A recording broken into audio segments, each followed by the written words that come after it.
పరిశుద్ధ నామానికి మహిమ కలుగునుగాక. యేసయ్య పరిశుద్ధుడు, పరిశుద్ధుడు, పరిశుద్ధుడు. 2 కొరింథీయులు రాసిన పత్రిక 11వ అధ్యాయము 3వ వచనం. మీ మనస్సులను చెరపట్టబడి ఎట్లైనకు తొలగిపోవునేమో అని భయపడుచున్నాను.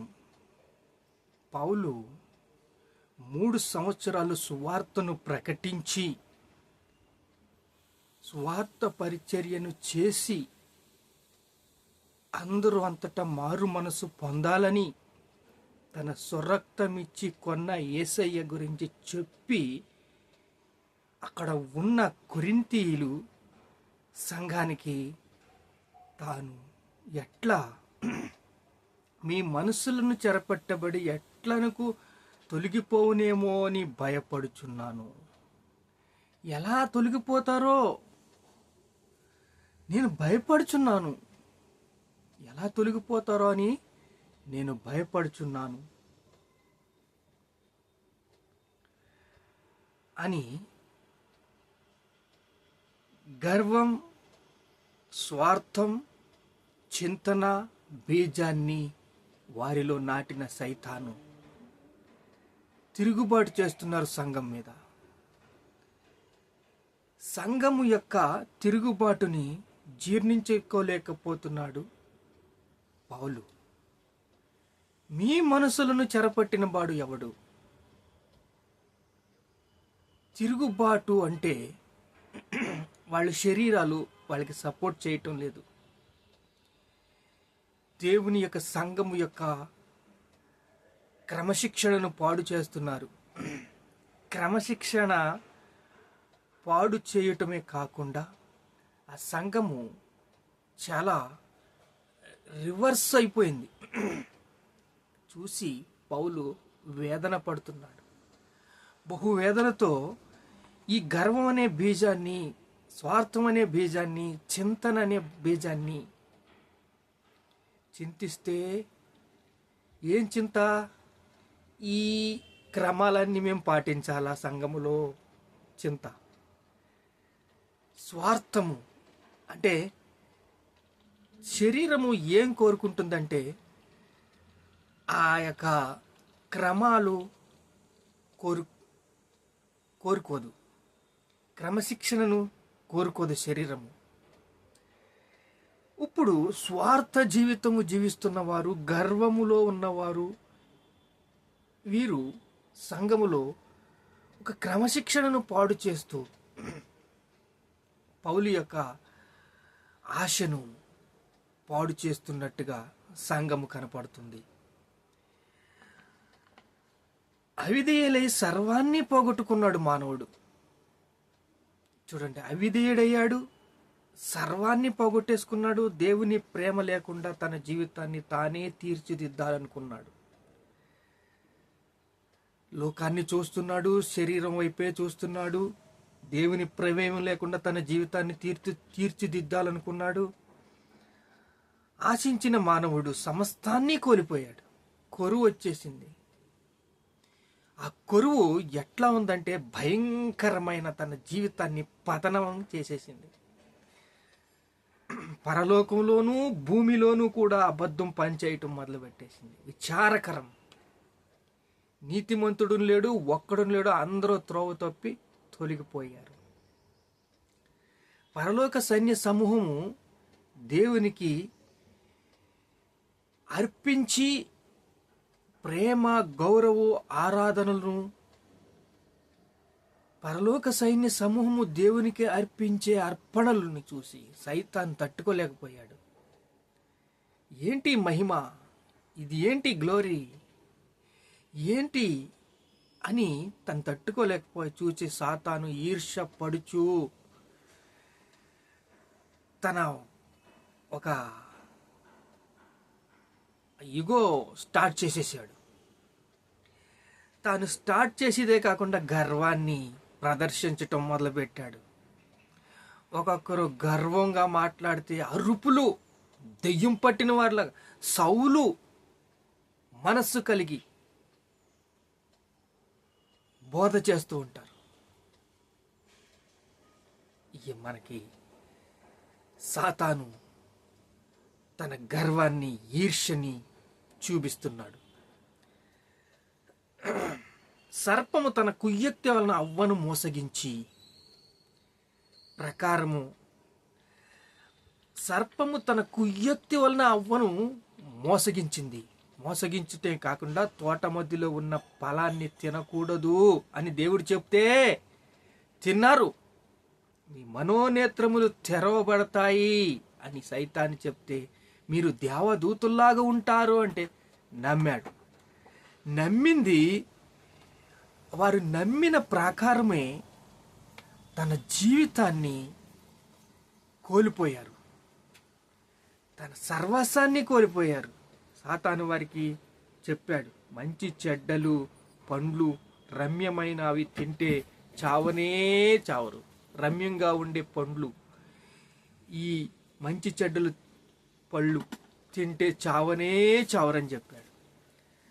రాజ్యాలన్నీ ఇస్తానని యేసయ్యకి చెప్పాడు. నాకు మొక్కు, ఈ రాజ్యాలన్నీ కూడా నీకు ఇస్తాను.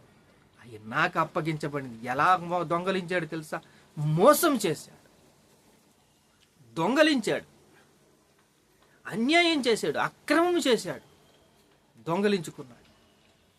అలా దొంగలించుకున్న లూకా సువార్త 4వ అధ్యాయము 5వ వచనం. అరణ్యంలో శోధన సమయంలో యేసు ఎంత తాను వేదన పడుతున్నాడంటే సైతాను వచ్చి తన కుయ్యక్తి వలన ఏం చెప్తున్నాడు? ఈ రాజ్యాలన్నీ నాకు అప్పగించబడినాయి, నా హ్యాండ్ ఓవర్లో ఉన్నాయి, నా మాట ప్రకారం నడుచుకుంటున్నాయి, నీకు కావాలంటే చెప్పు, నాకు మొక్కు అంటే యేసయ్య ఏమన్నాడంటే, వ్రాయబడిన ప్రకారము దేవునికి లోబడు, లేకపోతే నువ్వు తొందరలో మరణ గండము నీకు ఉంది. అగ్నిగుండం ఉంది. ఆ అగ్నిగుండంలో తాను బగ మండే అగ్నిగుండంలో వేయబడతాడు. అపవాదిని ఎదిరించండి, వాడి మీ దగ్గర నుంచి పారిపోను. ఎడతెగ ప్రార్థన చెయ్యండి. యోహాను సువార్త 8వ అధ్యాయం 44వ వచనంలో అపవాది మొదటి నుంచి అంతకుడు, సత్యములో నిలవడు, అబద్ధానికి జనకుడు. ఈ అపవాది అక్రమంగా సంపాదించుకున్న ఈ లోకాన్ని యేసయ్య సిలువెక్కి రక్తం కార్చి కొట్టబడి, దున్నబడి, చీల్చబడి, మనోనేత్రాలు తెరవజేసి ఆయన మనల్ని ప్రేమతో సత్యం వైపు మళ్ళించాడు. పరలోక రాజ్యాన్ని, ఆశీర్వాదాన్ని ఇచ్చాడు. దేవుడు మనల్ని ఎంతగా ప్రేమించాడంటే, క్రీస్తు ప్రేమ నుండి ఎవడు మిమ్మల్ని ఎడబాయకుడి ఎవ్వడూ మోసపు మాటలు చెప్తే నమ్మకండి. మీ మనస్సులను చెరపట్టబడి అట్లయితే తొలగిపోవునేమో అని భయపడుచున్నాను. మీ మనస్సుల్ని చెరపడుతున్నాడు. మీ శరీరానికి కనెక్ట్ అయ్యున్న మిమ్మల్ని అమాంతంగా చిన్న మాటలో ఇది నిజమా లాగేసుకుంటున్నాడు. ఈ శరీరము కొంచెం క్రమశిక్షణ పాటించాలి. క్రమశిక్షణ పాటించి మనం నడిచే విధానంలో దేవుడు మనతో నడుస్తాడు. మన హృదయంలో పరిశుద్ధాత్ముడు నివసించాలంటే ఆయనకి ఇష్టంగా మనం జీవించాలి. దేవుని పోలికగా మనము సృష్టించబడ్డాము. అవిధేయులైపోయాం, పడిపోయిన స్థితిలోంచి మనల్ని లేవనెత్తడానికి యేసయ్య సిలువ రక్తము చేత మనల్ని కొన్నాడు, కొని మనల్ని జ్ఞాపకము చేసుకుంటున్నాడు.